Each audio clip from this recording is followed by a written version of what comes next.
Hello guys, this is Aman from let's study channel. So आज हम एक बहुत ही इम्पॉर्टेंट टॉपिक के बारे में पढ़ेंगे जो कि 9 से स्टार्ट हो जाता है। वो उसके बेस्ड क्वेश्चन और यूपीएससी एग्ज़ाम में भी आते हैं। ठीक है, तो हम पढ़ेंगे आज फ्रांस की क्रांति के बारे में। फ्रांस की क्रांति, ये पार्ट 1 है। अगर आपको पार्ट अच्छा लगता है तो हमें ज़रूर बताइएगा, हम इसका नेक्स्ट पार्ट भी बनाएंगे। ठीक है, तो शुरू करते हैं। जहाँ भी हमारा वर्ड क्रांति आ जाता है ना, तो क्रांति का मतलब ही होता है विद्रोह। किसी सरकार के लिए लोगों द्वारा विद्रोह करना। ठीक है, उसे हम क्रांति कहते हैं। अब क्रांति क्यों करेंगे लोग? तो सिंपल सी बात है, क्रांति लोग तब करेंगे जब वो राजा से असंतुष्ट होंगे या सरकार से असंतुष्ट होंगे, व्यवस्थाएं अच्छी नहीं होंगी। ठीक है, तो हम फ्रांस की क्रांति के बारे में क्यों पढ़ते हैं पहले? तो फ्रांस की क्रांति के बारे में, फ्रांस की क्रांति के ही बारे में पढ़ते हैं, क्योंकि सबसे पहले क्रांति जो हुई थी ना, सबसे पहले क्रांति जो हुई थी वो फ्रांस में ही हुई थी। इसीलिए हम फ्रांस की क्रांति में पढ़ते हैं। ठीक है, ये बहुत ही अच्छी बात मैंने आपको बताई है, क्योंकि ये बात कोई बताता नहीं है कि फ्रांस में ही सबसे पहले क्रांति हुई थी, इसलिए हम फ्रांस की क्रांति के बारे में पढ़ते हैं। ठीक है, अब हम पढ़ेंगे बुर्बो राजवंश। तो जो फ्रांस था ना, वहाँ पर राजा का शासन था उस टाइम, और वहाँ के राजा थे बुर्बो राजवंश के। ठीक है, हम यहाँ पर इम्पोर्टेंट जो तिथियाँ हैं उन्हें भी याद करते हुए चलेंगे। ठीक है, तो हम पहले कर लेते हैं कि फ्रांस में क्रांति हुई कब थी। तो फ्रांस में क्रांति, ठीक है, याद कर लेंगे ये। तो कब हुई थी? 17, जी हाँ, 1789 में फ्रांस में सबसे पहले क्रांति हुई थी। ठीक है, अब उस टाइम वहाँ का राजा कौन था? तो वहाँ का राजा था लुई 16वीं। ठीक है, लुई 16वीं। ठीक है, वहाँ की रानी थी मेरी एंटोनेट। ठीक है, इसकी स्पेलिंग देख लीजिएगा, शायद गलत हो, मैरी एंटोनेट। ठीक है, अब जो एज थी जिस टाइम वो राजा बना था, तब उसकी एज सिर्फ 20 साल थी। जो ये लुई 16वीं था ना, उसकी एज उस टाइम 20 साल थी केवल, जब वो राजा बना था। और कब वो राजा बना था? वो राजा बना था 1774 में। तो राजा बना, कब राजा बना वो? 1774 में। ठीक है, इंपॉर्टेंट डेट्स है, याद करते चलेंगे। ठीक है, अब वो राजा बना। अब जब वो राजा बना ना, उस टाइम उसने जिस टाइम वो राजा बनता है, जब उसे ताजपोशी की जाती है, उसे राजा बनाया जाता है ना, उस टाइम उसने बहुत ज़्यादा पैसे खर्च करे थे। जब उसने बहुत ज़्यादा पैसे खर्च करे ना, उसके वजह से उसकी जो वित्तीय हालत थी, वित्तीय हालत किसकी? फ्रांस की।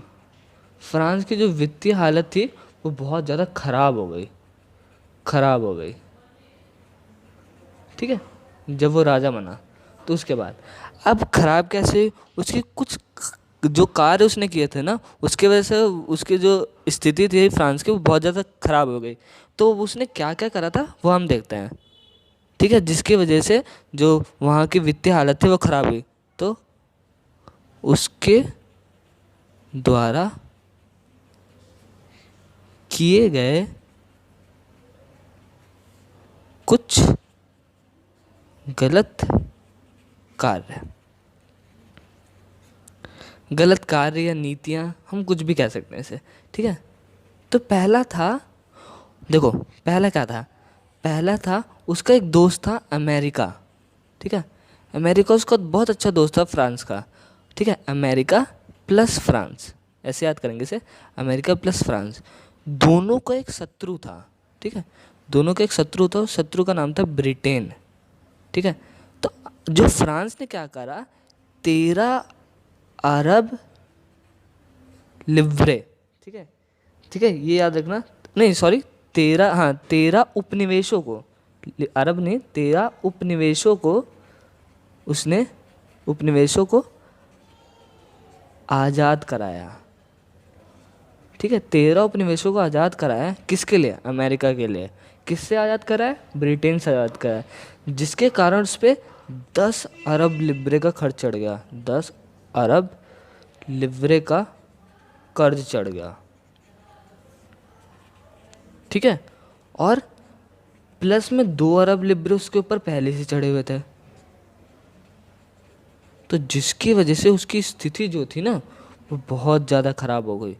लोग वहाँ के, मतलब उसने कर जो था वो बहुत ज़्यादा बढ़ा दिया, जिस उसके पास बिल्कुल भी पैसे नहीं बचे थे।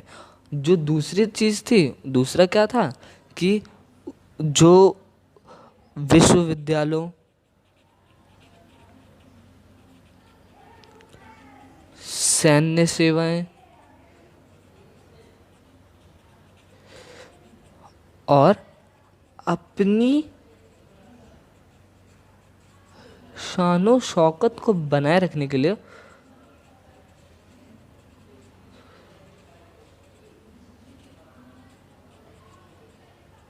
शानो शौकत को बनाए रखने के लिए वो बहुत ज़्यादा पैसे खर्च करता था। ठीक है, बहुत ज़्यादा पैसे खर्च करता था, इसलिए वहाँ की स्थिति बहुत ज़्यादा ख़राब होती चली जा रही थी। ठीक है, ये था पहला ऊपर ऊपर हिंट उसका कि वहाँ क्या होने वाला था। अब यहीं से विद्रोह की चिंगारी पनपने लगी थी कि लोगों में कि आप इतना टैक्स लगा रहे हो, उसके बाद कोई स्थिति भी अच्छी नहीं है, तो लोग उसका विद्रोह करने लगे थे। अब वहाँ हुआ क्या? ठीक है, वहाँ हुआ क्या, फ्रांस में वर्ग व्यवस्था। ठीक है, फ्रांस जो था ना उसने अपने लोगों को 3 पार्ट में डिवाइड कर रखा था। ठीक है, 3 पार्ट में डिवाइड कर रखा था। वो 3 पार्ट देखते हैं क्या थे। देखो, एक था कुलीन वर्ग। ठीक है, एक था कुलीन वर्ग, एक था पादरी वर्ग, और इसमें थे आम लोग। आम लोग में कौन कौन आ जाएंगे? किसान हो गए और आम जनता हो गई, ये सब। ठीक है, वो लोग थे, इसमें आते थे। ठीक है, अब जो हम इसमें मेन बात करते हैं ना वो इन्हीं की करेंगे। ठीक है, किसानों की ही बात करेंगे। जो किसान थे ना उन्हें कर देना पड़ता था। किसान जो थे उन्हें क्या देना पड़ता था? अभी किसान के बारे में, पहला उन्हें कर देना पड़ता था। दूसरा, जो पादरी वर्ग वर्ग था ना उसके कार्य करने पड़ते थे, उसके कार्य करने पड़ते थे, कार्य करने पढ़ते थे। ठीक है, ऐसे आप पॉइंट में याद करना। ठीक है, तीसरा क्या था? उन्हें सड़कें बनानी पड़ती थी। ठीक है, सड़कें बनाने का कार्य। ठीक है, और इन्हीं कार्य करने पर, और जो ये कर देते थे ना वो कर 2 प्रकार से देते थे। ठीक है, कर को 2 प्रकार से लोग इनको देना पड़ता था। एक था टाइद और एक था टाइल। ठीक है, टाइद जो था वो किसको कर देते थे? ये धार्मिक कर होता था, धार्मिक कर। और ये किसको देते थे? चर्च को। ठीक है, और ये टाइल जो था वो किसको देते थे? सरकार को या राज्य को। ठीक है, सरकार को। अब टाइल में भी 2 तरीके कर थे, एक था प्रत्यक्ष और एक था अप्रत्यक्ष। ठीक है, 2 तरीके था, एक था प्रत्यक्ष और एक था अप्रत्यक्ष। प्रत्यक्ष में क्या था? वो सरकार को डायरेक्ट कर देते थे, और अप्रत्यक्ष में क्या था कि जो तंबाकू या कोई भी सामान खरीदते थे उस पर कर लगाया जाता था। ठीक है, अब हम पादरी वर्ग और कुलीन वर्ग के बारे में बात करेंगे। तो जो ये पादरी वर्ग कुलीन वर्ग थे ना, इनमें एक चीज़ कॉमन थी, इन्हें जन्म से विशेष अधिकार प्राप्त थे। जन्म से विशेष अधिकार। ठीक है, जन्म से विशेष अधिकार का मतलब होता है कि जन्म से इन्हें कुछ अधिकार थे, प्राप्त थे, जिनकी वजह से जन्म जना विशेषाधिकार जिसे हम कह सकते हैं, जन्म जना विशेषाधिकार कर सकते हैं। अब मैं इन कुछ बातें बताता हूँ आपको जो आप याद कर सकते हो। जैसे कि जो किसान थे ना उनकी जनसंख्या 90% थी। ठीक है, और जो ये कुलीन और पादरी वर्ग को मिला के जनसंख्या थी केवल 10%। लेकिन जो कुलीन वर्ग और पादरी वर्ग थे ना उनके पास ही अधिकतर भूमि थी। 60% भूमि इन दोनों के पास ही थी, 60% भूमि, और केवल 40% भूमि थी 90% लोगों के लिए। इसलिए इनकी जनसंख्या ज़्यादा थी लेकिन इन्हें भूमि कम मिली थी।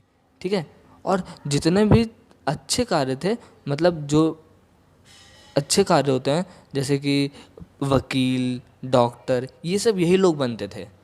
इन्हें बनने ही नहीं दिया जाता था, इन्हें इतनी हैसियत ही नहीं दी जाती थी, इन्हें इतना बहुत गिरा हुआ माना जाता था वहाँ पर। ठीक है, इसलिए इनको ही इम्पोर्टेंस दी जाती थी। ठीक है, समझे ये बात। ये बहुत इम्पोर्टेंट था, ठीक है। उसके बाद जो कर वसूला जाता था ना वो अलग अलग तरीके से वसूला, जैसे मैंने बताया टाइल और टाइल, और कर जो वसूला जाता था इन दोनों से नहीं वसूला जाता था, किसी भी प्रकार का कर नहीं देते थे, ठीक है। ये समझने वाली बात थी। और अगर समझना चाहें तो कुलीन और पादे वर्ग का काम कौन करते थे?